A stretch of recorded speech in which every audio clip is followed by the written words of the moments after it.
Hey guys, Gator here, coach of the Florida Gators. Here with our Season 8 recap of the GBA. A couple announcements first.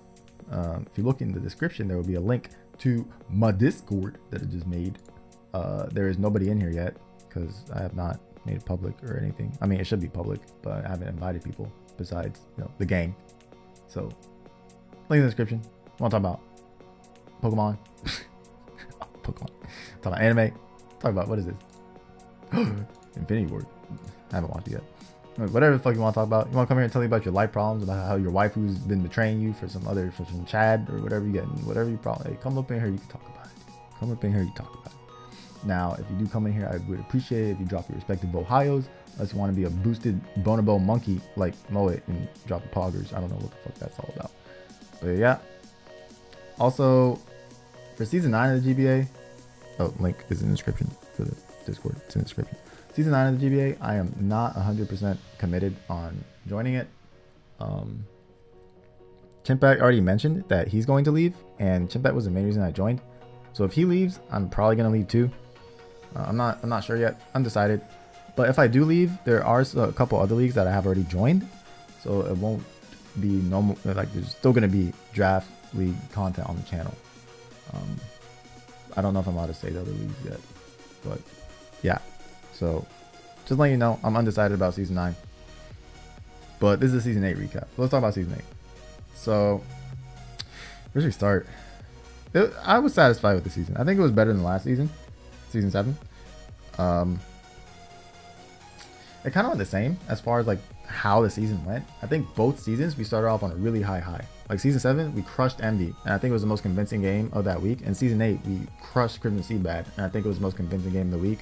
And then we just went straight downhill for the next 3 weeks. And then we went on a ridiculous run to make playoffs. Yeah, Season 7, we started off 1-3. And then we won 6. We went 6-1 after that. And then this season, we started off 2-2 and won 6 in a row.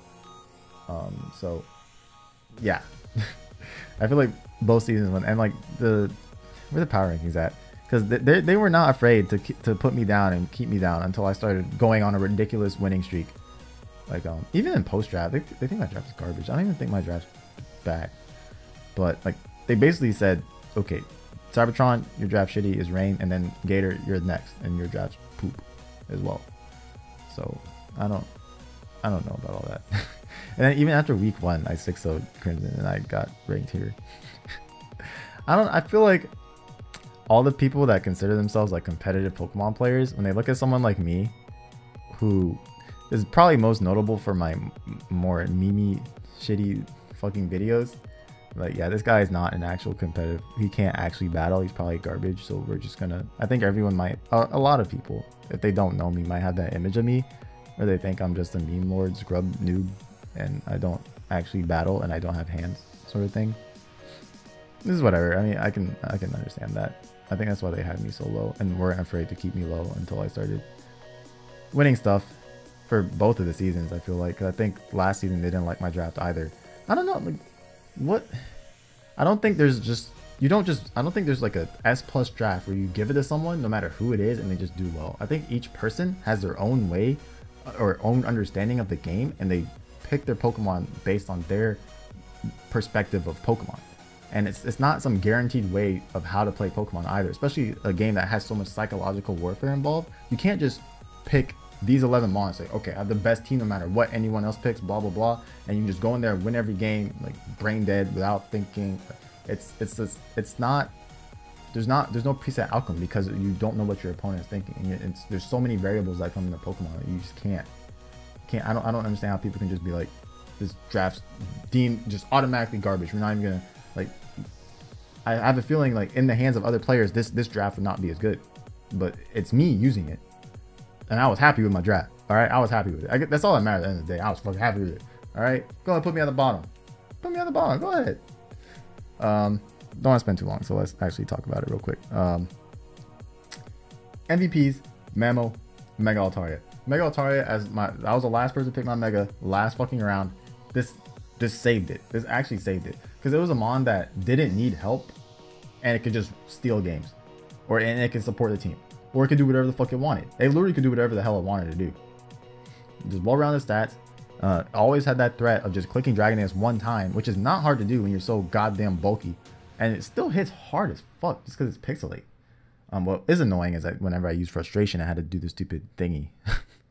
But like I brought it 10 times for a reason, because it was ridiculous. And it's a kill leader because it's ridiculous.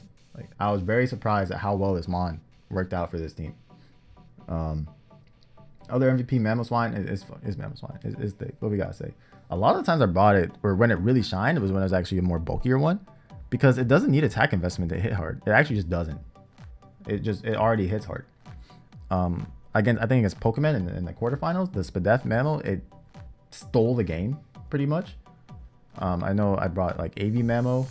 What I think I brought Spadef and AV against Champ one time. Like it does what it needs to do without attack investment. It kills things and then you just make it bulky, and it also take a hit, some random ass hit you're not expecting.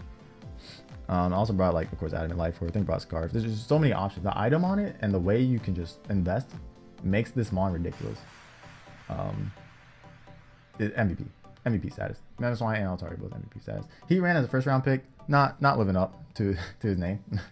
not gonna lie. I mean, as far as like win-loss ratio is concerned, it's probably like the best one besides like this, but like it's only 2 games.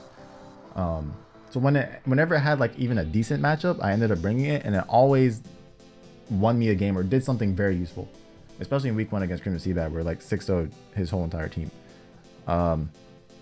So I didn't bring it that much, but whenever I did bring it, it won. Like the only game it lost was against Wolfie when we were already 8-2 and confirmed for playoffs. So I didn't really care about those last 2 games. And against Impact in the semifinals.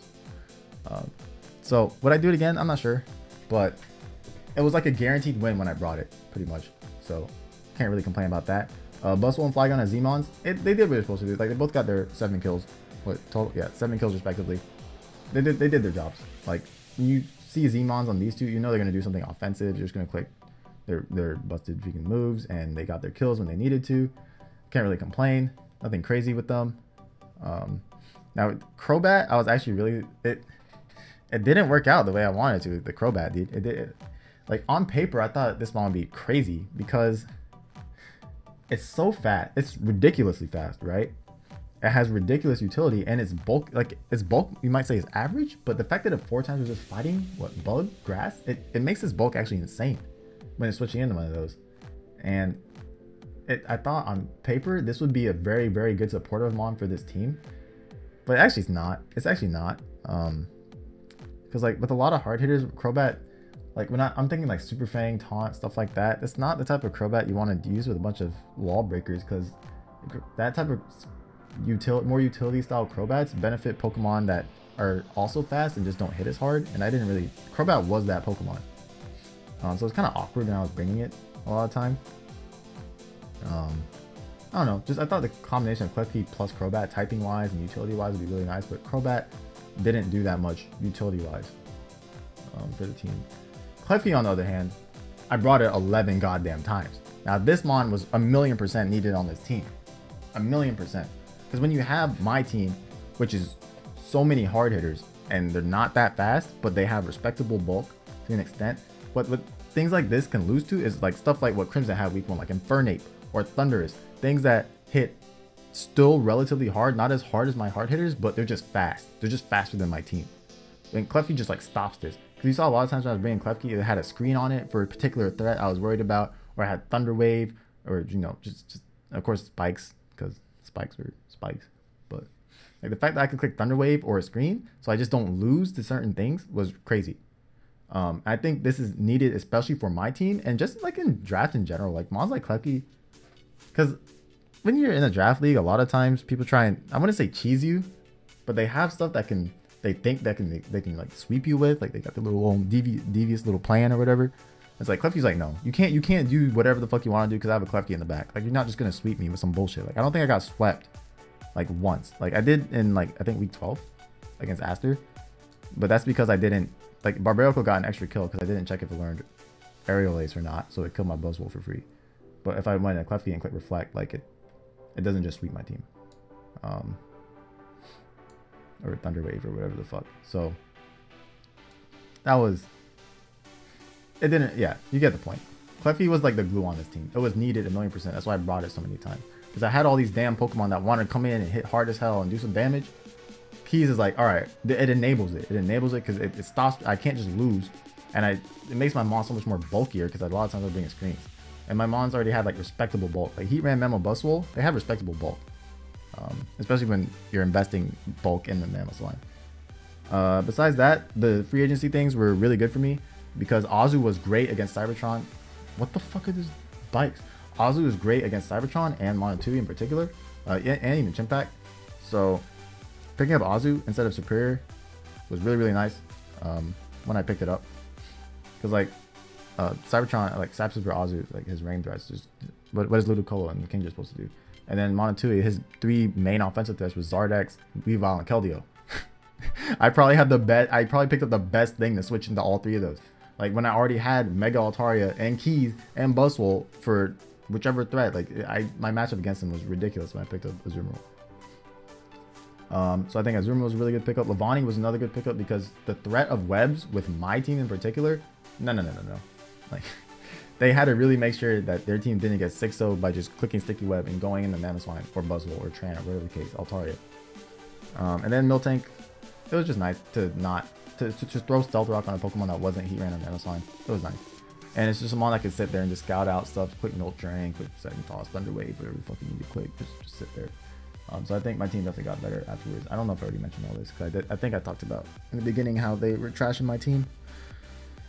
Yeah, besides that, schedule-wise, I feel like I was the first to clinch playoffs, I think, in the conference, but I think we had the hardest division, because there were no freebies. Like, I'm sorry, but like Columbus Chew, -46, 111, like Cybertron, I got to play against him. Like Cybertron, we obviously know he's a good double battler, but like he showed signs of being unfamiliar with singles play. Like he didn't know about Sap Super Azu until he saw it in the game, even though it's a kind of common set in singles. And he was being really predictable a lot, so I can see why he would rack up a lot of losses and bring like the same stuff over and over. Same thing with Necrostevo, like now he wasn't doing too hot. Crimson Seabad not doing too hot. Like where is that in my division? Where is that? Like both my games against Wolfie and Aster in the first half of the season were both very close. Like the Wolfie game, like that Ice Shard at the end of the game, really close. Aster, he misses a Toxic, like really close. And then the second time around, I already clinched playoffs. I was 8-2, so I didn't really care about those games, but I did lose both those games for what it's worth. And then my games against Chimpact, really close. So I didn't feel like there's any freebies in my division. But the fact that I was still able to come out of the conference and get a playoff spot first, I thought was impressive compared to last season, where like week 10 of last season, I was fighting against Lars for a playoff spot, like to try and get in, not even to, or like to try and make sure I still have a chance, not to just like confirm a spot sort of thing. So I think that was pretty good.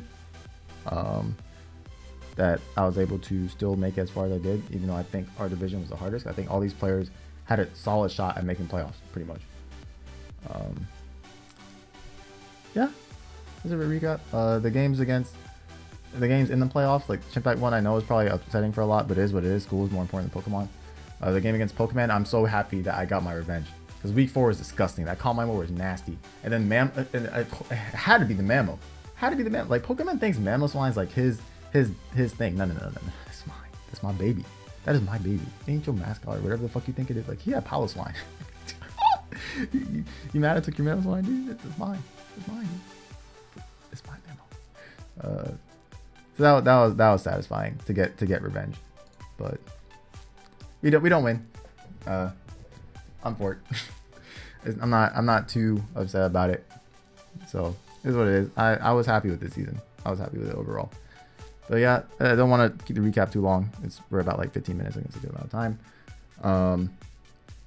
Like I said, not sure about season 9, and Discord link, Ohio, in the description. Like, comment, video, be greatly appreciated. And it's good. I'll see you guys next time.